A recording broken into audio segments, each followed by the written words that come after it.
here's a demonstration of some of the features on the new Fish Creek hive. We're going to start at the back because that's where most of the action takes place from the beekeeper point of view. So let's come right in here. Let's explain the general concept here. We have a super on top. Right now it just serves as a chamber for the feeder. Later in the season I can put frames in and have the bees store honey up in there. And this way I can leave the body of the hive alone for the bees to just, fill with comb and honey. And if by the end of the season I've got a full hive body of comb and honey that I have not taken from at all, there should be enough honey for the winter. That way, that's the point of supering the hive. So now you can see all the hives are observation hives, and so we have these windows here. They've been latched with old queen cages. They work very well. So let's open the window here. That's one. I gotta film with one hand and make sure the window doesn't fall out.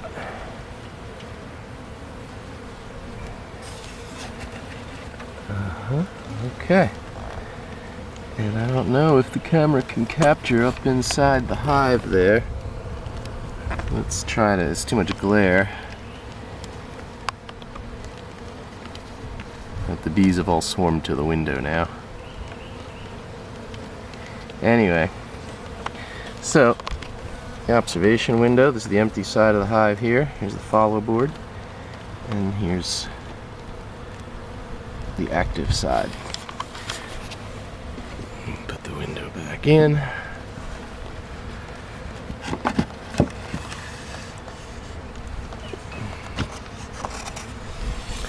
Close the latch. Look at that, operational with one hand. Beautiful. Okay, so that's the observation window. Now, the bottom board is also a simple mechanism here. We just slide it right out. See that? The bottom board just slides right out. It's like a shelf. You can dump all the wax crumbs and other stuff. Guess they're pretty active in there. And then it just slides right back in. And on the other side are a couple of breaks, so that we can only push it. It only goes as far as we want it to go. Oops, sorry about the camera here. So now, I should have shown you the bottom screen. Now this is an active hive, so I'll do this quickly, but I don't know if this is focusing. Is this focusing? Yeah. Okay, so with just this hook, it is all that is necessary. Whoops, I didn't mean to do that. To open the bottom screen, but there's actually a lot of dead bees in there. See that? So we can clear out a lot of those dead bees. And then hook it back in. And there you go. I don't know how well that was caught on the video. But yeah, just emptied the bottom screen. Yeah, I didn't mean to let it drop open. When I unhooked it, I should have been holding it so that I could be calm about it. And then hook and done. Oops. One girl in there that almost got caught. Whoops. Let's not try to crush too many bees in the process. Anyway, so then the bottom board can just be placed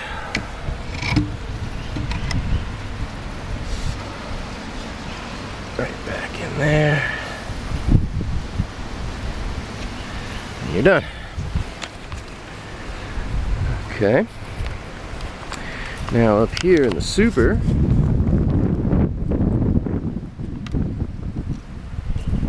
you can see in here I've got an old syrup can from the feeder, from the package, which is positioned over. I can't really show you the follow board mechanism this way, but yeah, if I come from the other side, I can. Let's just take this off for a second.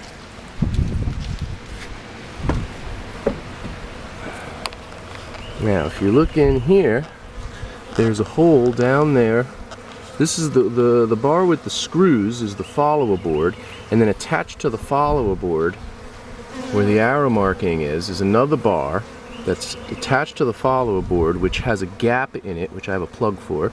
When the gap is open, I place a feeder right over the gap, and the bees come up, and now they get used to coming up here for their food. So I will replace this can shortly with a regular bucket feeder, and it floats, and it works really well in the other hives. And you can see how dark, look how dark that drone is. These carnelians are so much darker than the Italians. I don't know if the camera's focusing well, but anyway. So yeah, so that's how I'm feeding them. And then when they stop taking syrup and there's a nectar flow, I can take the feeders out and put some frames in there. And with the frames in, they should be depositing good honey, not sugar syrup. Sorry, girls. I know, that was very disruptive. I'm not happy.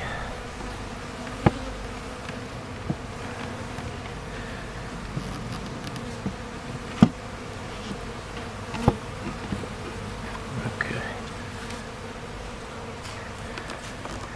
So, there you go. New hive. Shelf for the bottom board. Just a simple hook on the screen. Drops it open. Observation window. A couple of old queen cages for latches. Super, serves as a feeder chamber. The lids, simple. So when the body fills up to the right, and then in the fall, if I want to do the honey in the fall instead of the spring, I can just, everything's reversible. So the lid can go on this side, and I just turn everything around, and I move the follow board back so that the hole is over that honey chamber, the right side of the body of the hive, and they can come up from there. And also winter feeding, fall feeding. Yeah. Now it's just going to be a matter of whether I can winterize this kind of hive, just to get through the winters up here. This is the easy part. We'll see. We'll see if I can get them through the winters in hives like these. There's got to be a way to do it. I don't think they froze last winter. I think they just starved the colonies that I lost.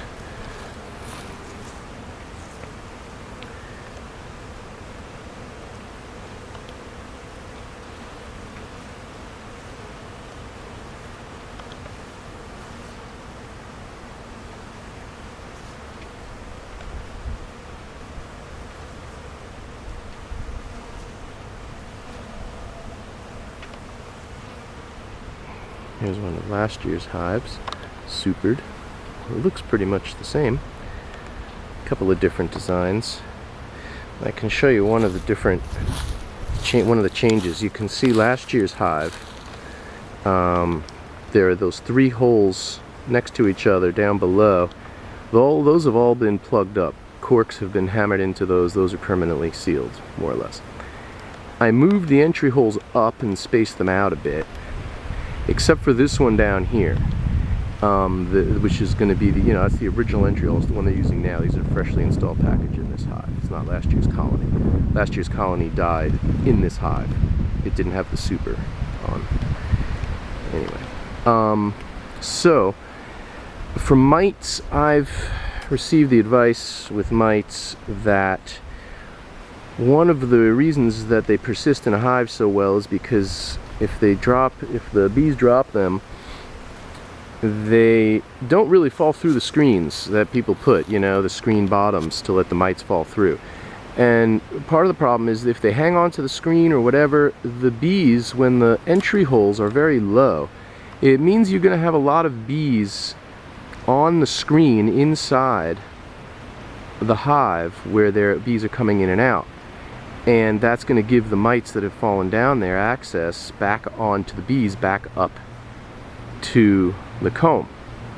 So I've made the entry holes, so this is an early season hole, but I'll close that one and open this one later in the season and more towards mite time, so that when the bees are coming in and out of the hive, they're coming in and out of the hive off the comb, and they're not coming in and out of the hive off the screen on the bottom where any mites might be able to attach to them again, reattach to them.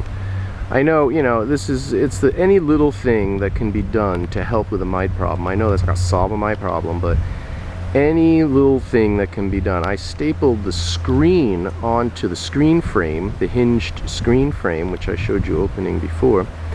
I stapled the screen to the bottom of that frame, not to the top, so that there's even a gap inside. So there's really quite a distance between those entry holes and the screen on the bottom.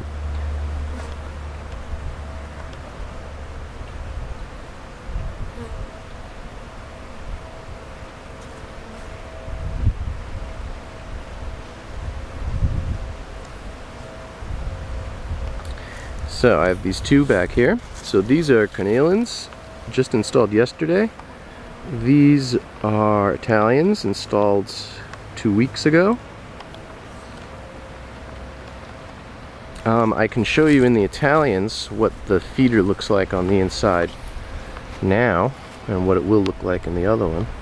Okay, so now, here you go. You can see the hole, the access hole, from inside the body of the hive coming up to the feeder, and this is just a, you know, makeshift ad hoc cedar wood float for the bees. You can see them there all lined up very nicely, drinking. Just some floats in there, and then otherwise it's just this bin, this plastic bin. It's got about 1 gallon in there right now, which is fresh. We'll see how long it takes. I'll start to get to know how long they really need to go through. 1 gallon of syrup, even if they will go through 1 gallon, probably not before it gets bad. I guess they won't. But anyway, yeah, I'm going to improve those feeders. I have a concern about the plastic bin that the sugar water's in, as far as whether it's going to leach anything from the plastic into the bees and into the honey and all that. So I may change that vessel into something not plastic. Yeah, so anyway, this is the old style of the canvas. You can see how loose and flappy, how much of an extra piece. This was just to keep, you know, weather out from that juncture in the hive, from where the super sits on the top bars and the end board. There'd be a gap where rainwater could get in, potentially. But that's serious overkill, that flap, and I was thinking to just hack. I could use pieces of that length of that flap for other hives, because you can see on the new hives the flap is just much shorter, little skirt there, you know, just enough, nothing's getting in there. And I've got this piece on the side now. I don't use a piece of canvas, and there's no canvas on the bottom, it's just the top bars in here. I didn't put a whole piece of canvas on the bottom. I will still put a piece of canvas under the feeder in case of any spills. I don't want sugar water spilling right onto the top bars. But this one here is just an entire sheet of canvas attached to the bottom of the super and runs under the super, so you can see everything going on in here is going on top of a piece of that canvas, except for where the hole is cut through the top bars into the hive. So, but it's a good feeding system. It definitely works. They take it. I can administer a lot of food to the bees at once. I don't have to constantly come back. Probably give them more than they need. I could overfeed this way. I gotta watch that. But one of the reasons why I want the larger volume feeders is not just because there are 2 hives back here. Actually, there are 10 hives. 8 of them are over here.